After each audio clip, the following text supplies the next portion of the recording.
বাংলাদেশের শীর্ষ ৮ ধনী ব্যক্তি যাদের সম্পদের পাহাড় সম্পর্কে জানলে আঁতকে উঠবেন আপনিও। চলুন জেনে নেওয়া যাক বাংলাদেশের শীর্ষ ৮ ধনী ব্যক্তি সম্পর্কে। ৮ নম্বর অবস্থানে আছে ইকবাল আহমেদ। ইকবাল আহমেদের জন্ম ৪ আগস্ট ১৯৫৬ সাল। তিনি একজন বাংলাদেশি বংশোদ্ভূত ব্রিটিশ উদ্যোক্তা। তিনি চিংড়ি আমদানি করে তার ভাগ্য তৈরি করেছিলেন। তার দুটি কোম্পানি সিমার্ক এবং ইপকো। তিনি জাহাজ চলাচল, হোটেল এবং রিয়েল এস্টেট উন্নয়ন, আতিথেয়তা এবং খাদ্যের ক্ষেত্রে ব্যাপক সাফল্য অর্জন করেন। তার সাফল্য তাকে যুক্তরাজ্যের অন্যতম ধনী ব্যক্তিতে পরিণত করেছে। তিনি সানডে টাইমসের ধনী তালিকায় স্থান পাওয়া সর্বোচ্চ স্থানপ্রাপ্ত ব্রিটিশ বাংলাদেশীও। তিনি প্রায় ৮৮ মিলিয়ন মার্কিন ডলারের মালিক। ৭ নম্বর অবস্থানে আছে রাগিব আলী। তিনি চা উৎপাদন ব্যবসায় সফল একজন ব্যবসায়ী। তিনি সাউথ ইস্ট ব্যাংকের চেয়ারম্যান। তার সম্পদের পরিমাণ প্রায় ৩০০ মিলিয়ন ডলার। ৬ নম্বর অবস্থানে আছে গিয়াসউদ্দিন আল মামুন। ঠিকাদারি, রিয়েল এস্টেট, হোটেল ও নৌ পরিবহন ব্যবসা রয়েছে তার। তিনি প্রায় ৪০০ মিলিয়ন ইউএস ডলারের মালিক। ৫ নম্বর অবস্থানে আছে আজম জে চৌধুরী। তিনি ইস্ট কোস্ট গ্রুপের মালিক, প্রাইম ব্যাংকের চেয়ারম্যান এবং মোবিল যমুনা লুব্রিকেটের সোল এজেন্ট।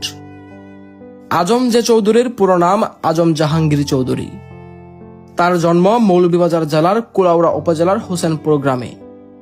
মধ্যবিত্ত পরিবারে জন্ম নেয়া আজম বর্তমানে প্রায় ৪১০ মিলিয়ন ডলারের মালিক। ৪ নম্বর অবস্থানে আছেন M A Hashem. Partex group O UCBL ব্যাংকের চেয়ারম্যান তিনি প্রায় ৫০০ মিলিয়ন ডলারের মালিক।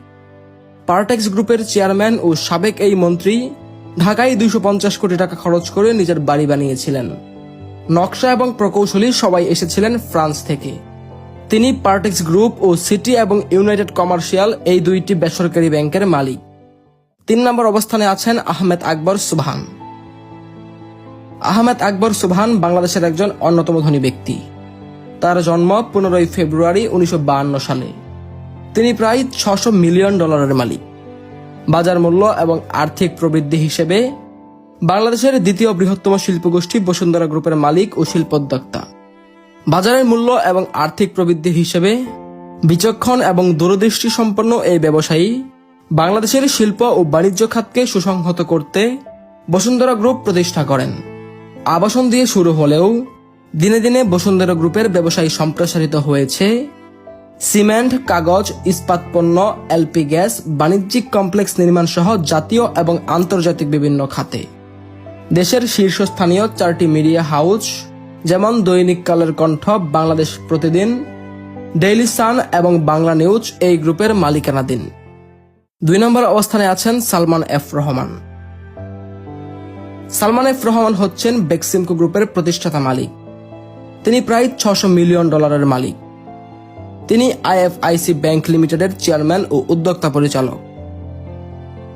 আজকের ভিডিওর ১ নম্বর অবস্থানে যিনি আছেন তিনি হচ্ছেন মুসা বিন শামসের। বর্তমান বাংলাদেশের শীর্ষ ধনী মুসা বিন শামসের, তবে প্রিন্স মুসা নামেই তিনি সমাধিক পরিচিত। বাংলাদেশের ফরিদপুর জেলার সন্তান মুসা এখনো অনেকের কাছেই রহস্যময় পুরুষ। তাকে বাংলাদেশের জনশক্তি রূপান্বিত বাণিজ্যের অগ্রদূত বলা হয়।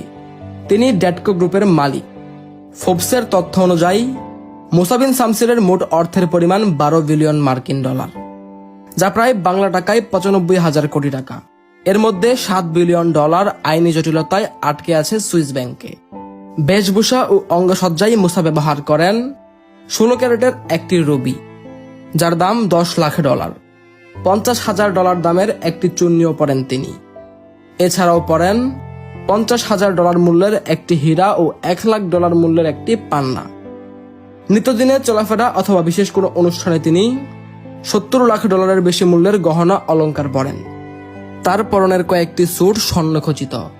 তাকে কখনো এক স্যুট পরিহিত অবস্থায় দুবার দেখা যায় না। প্রতিটি স্যুটের মূল্য ৫ থেকে ৬,০০০ পাউন্ড। তিনি প্রতিদিন গোসল করেন গোলাপ পানিতে। আর বাংলাদেশি পানি তিনি পান করেন না। বিদেশ থেকে আমদানি করা পানি তিনি পান করেন।